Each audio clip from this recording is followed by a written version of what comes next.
Let's solve a Leetcode problem today. And today we are going to discuss problem number 98, validate binary search tree. So this is one of my favorite problems because already we know binary search tree, but after solving this problem, I think the concept of binary search tree is going to be instilled in everyone's mind forever. So after we solve this problem, probably the solution will look kind of straightforward. But until reaching that point, probably there are some, like we have to put some thoughts in it. So it's very easy to make mistakes in this problem, but we need to be very careful and our concepts has to be clear. Okay, so let's go to the problem description. So given a root of a binary tree, that means we're given a binary tree, okay? We have to determine if it's a binary search tree. So we know that a binary tree becomes a binary search tree with specific criteria. The criteria are like if you have any node, say with value A, then anything in the left subtree, so this is the left subtree, anything here has to be less than A. Okay, any value here has to be less than A, and anything in the right subtree has to be greater than A. So that's the most important thing.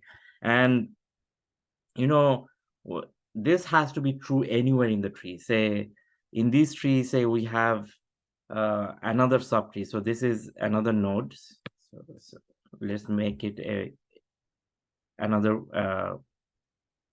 another level. And suppose there is a subtree here, right? And this is say D. So even here we have like two subtrees. One is here, right? And the other one is here. Even here, like everything has to be greater than D. Okay, so this has to be true anywhere.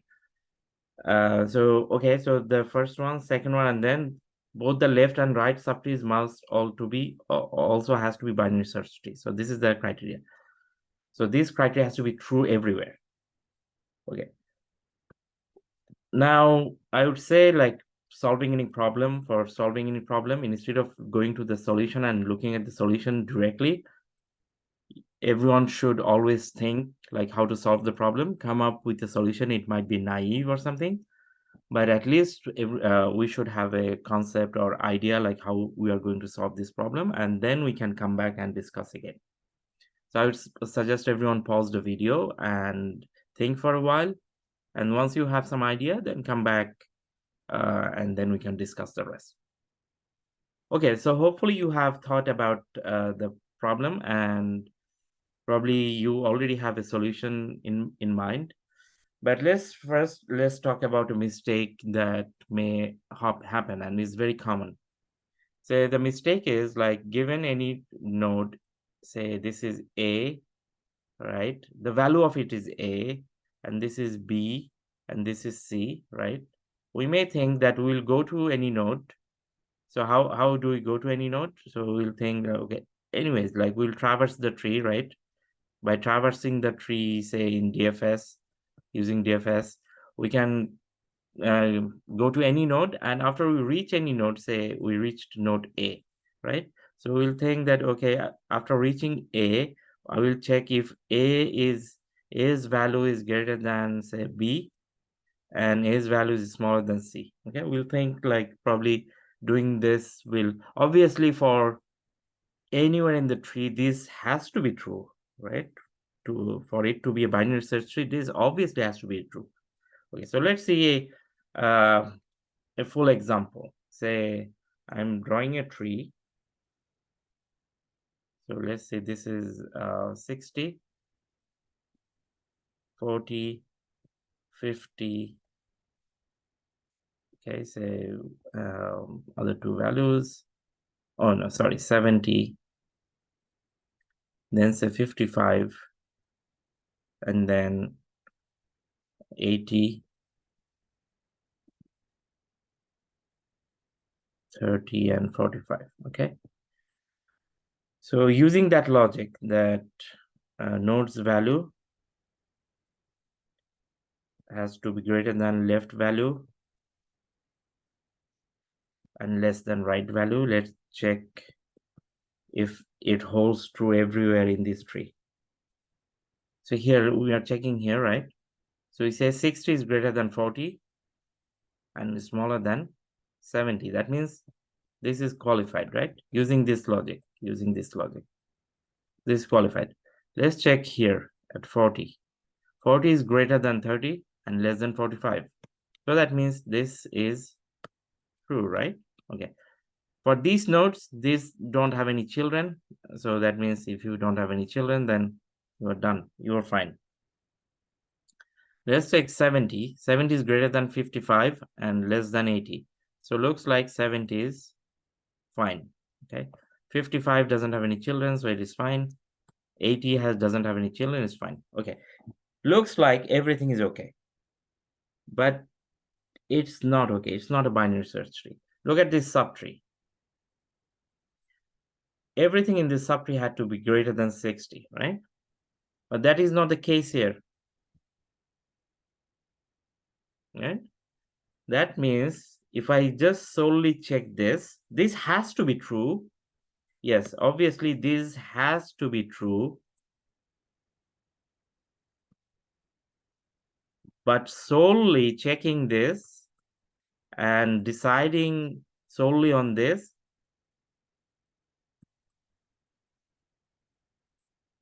but depending solely on this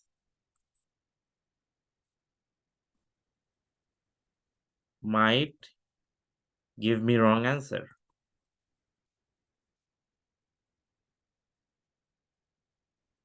Right? So this is very important. I cannot do that, right? Okay, so this is a common mistake. So we have to find something. We have to actually pass something to each node. When you are visiting every node through DFS or traversing the tree, we have to have something everywhere. So this node needed to know, like we know that like everywhere everything here is 60, right? So these, when you are actually checking these node, we should know that this needs to be less than this needs to be greater than 60, right? We know that. So how do I pass that information? So let's say I draw a node. Let's draw a parent node and then some child nodes and go from there.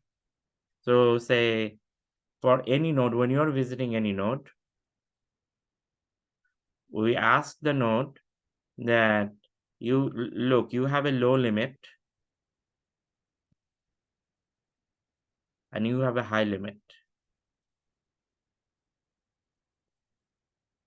Okay. This is like when you are actually visiting any node. When I'm visiting any node, I have to tell this node that, look, you have a low limit and also a high limit. The thing is, if your value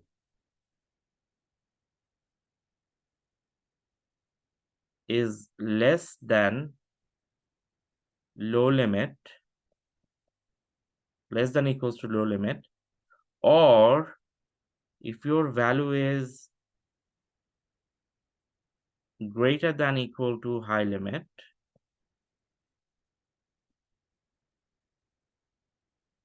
then you are violating the rule. That means you are violating of BST characteristics.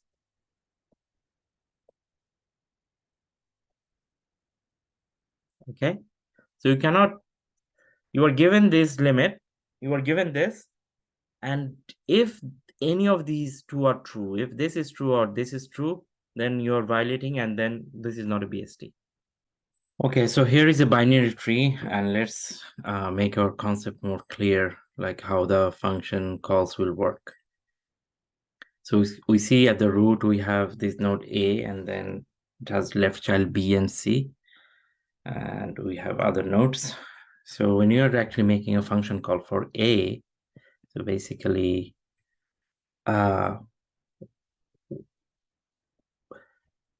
for the root of the tree, there shouldn't be any limits. Like it shouldn't be any low limits or high limits, right? It'll be null, null. Now let's check the left child. For B, you see, we can say that B has a high limit.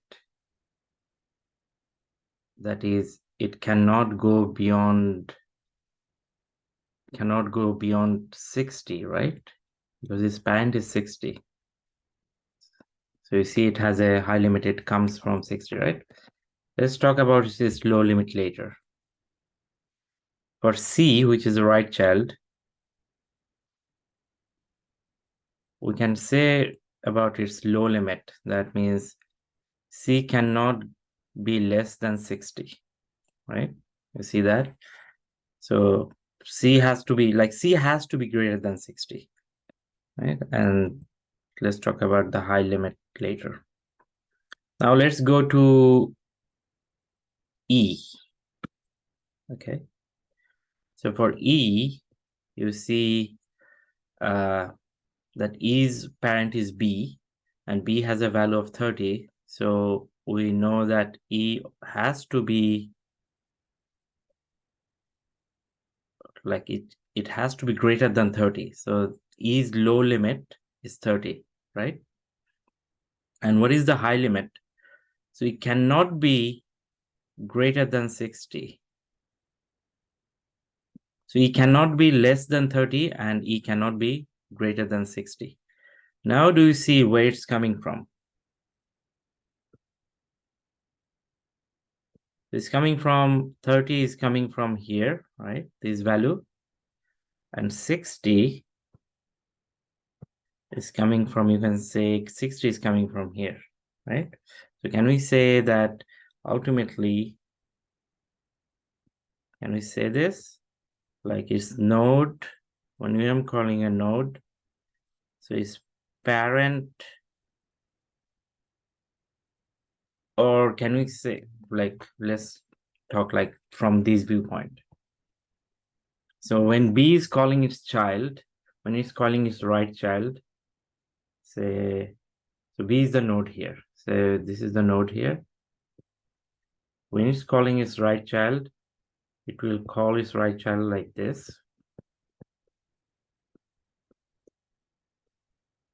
As low limit, it will send its own value, right? So as low limit, it will send its own value.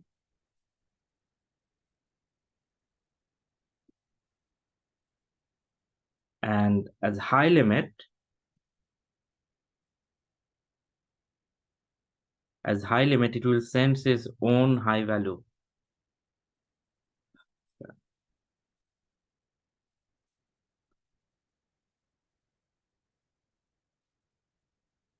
Can we say that? Let's check it from another angle.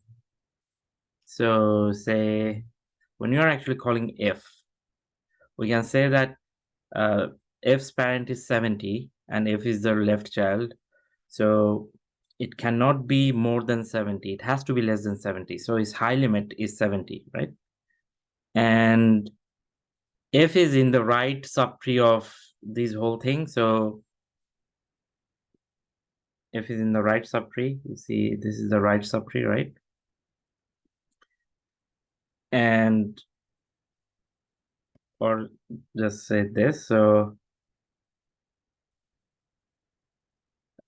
C has a low limit of 60. C has to be greater than 60 or something. Okay, so can we say that F also needs to be like greater than 60, or anything like, say, anything here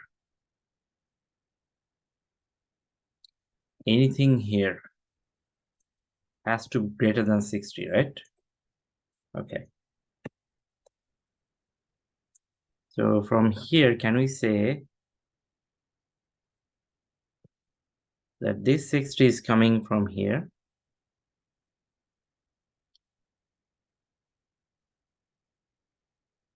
And this 70 is coming from here, right? So when this is the node, when I'm calling nodes left, so this is the left, right? So if this is the node level, when it's calling the left child, it will call the function like this, node.left. Then it will pass its low limit, and it will pass its own value.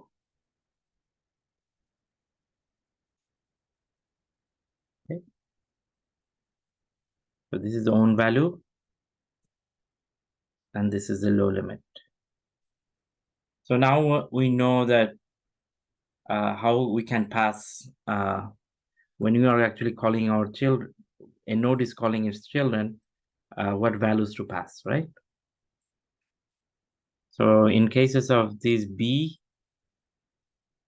I can just pass null here and null here, because this null is coming from my parents' low limit, and this null is coming from my parents' high limit.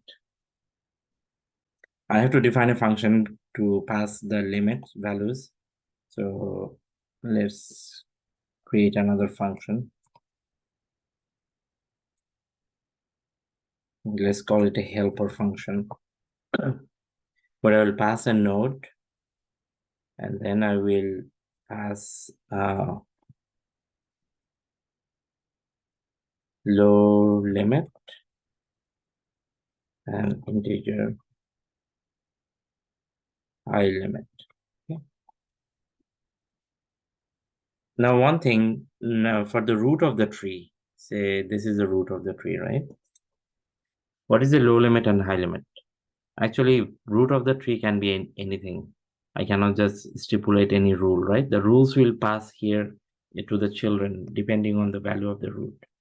So it should have been like 2 null, right? So I'm not just putting any boundary for the root. So that's why I'm taking integer object, right?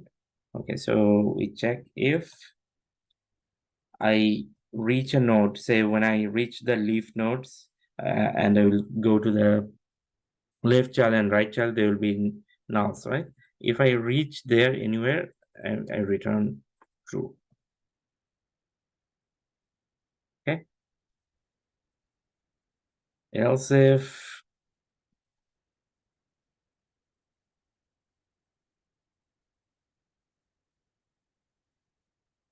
if my low limit is not equals to null, because once I will be visiting the root, in that case, the low limit is going to be null. So I'm making sure that I don't make a mistake there. So I am checking for other nodes except the root node. If my low limit is not equals to null, that means I'm not in the root node, and my low limit and my own value is greater than, sorry, is less than equals to low limit. Low limit means I cannot go beyond this limit, right? So I cannot go beyond this limit. So if this is the case, or this is the case, okay, I'm talking about this case. If this is the case, then I am wrong. And there is another case, or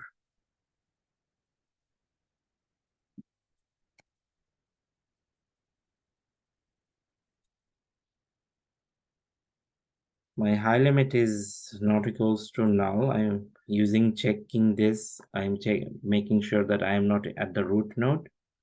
And if my current value exceeds my high limit value, in that case, I'll return false. Okay. Else, I call this is valid BST helper on my left child,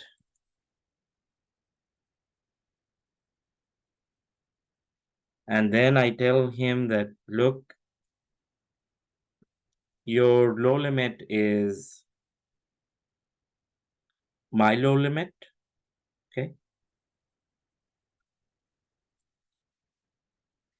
And your high limit is my value. That means you cannot exceed my value. Only then you are right. And then I also tell similar things to my right child. I am checking if my right subtree is also a BST. Okay. That means if I haven't caught anywhere here, that means I am fine as a node, but I also want to make sure that my childs are also fine. My children are also fine. They also have correct subtrees. So node dot right. I tell my children, look, you cannot be less than my own value. And your highest limit is my high limit, okay? Okay, so there goes the helper function. And here I return, I call this helper function.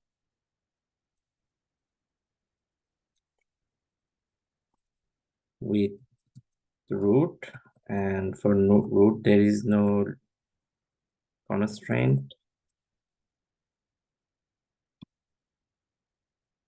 So let's try to run it. Okay.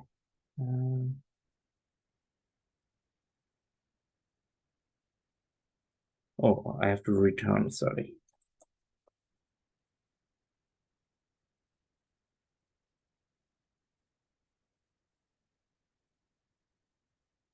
This should be node.value.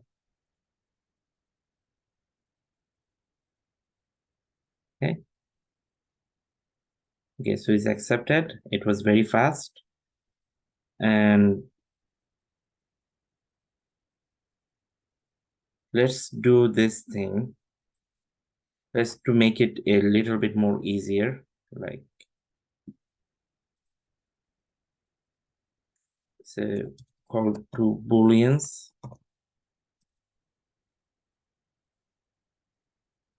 is left BST, and then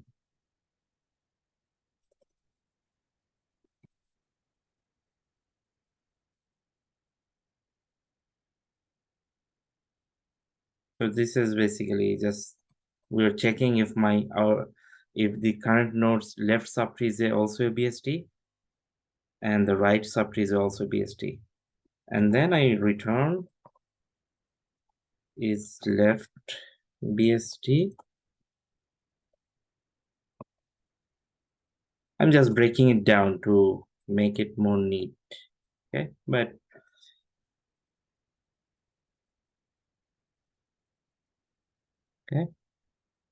okay, so there goes it. Hopefully you understood the whole concept, right? We did actually DFS. So you can see this is a kind of recursive DFS. We call the function and then we call the same function again with left subtree and right subtree. Using that, we are actually traversing the tree and visiting every node once. So what's going to be the time complexity of the algorithm? So if we are visiting every node once, the time complexity is going to be order of n, right? So this is, we're doing DFS, so the time complexity is going to be order of n. Now, what is the space complexity? We are doing it using DFS. So in the worst case, what's going to happen is we may go all the way down. So suppose the tree looks like this, say it looks like this, okay? So calling DFS actually will take me all the way down, and the call stack size would be now, so I am calling like is valid BST with this node, right? And then is valid BST with this node. This one calls is valid BST here. This one calls another one. This is calls another one. Okay, so in the worst case, like there'll be n functions or function calls in the call stack, and so it will take like order of n in the call stack. So space complexity is also going to be order of n. So thanks everyone for watching. We will come back with another problem in our next discussion.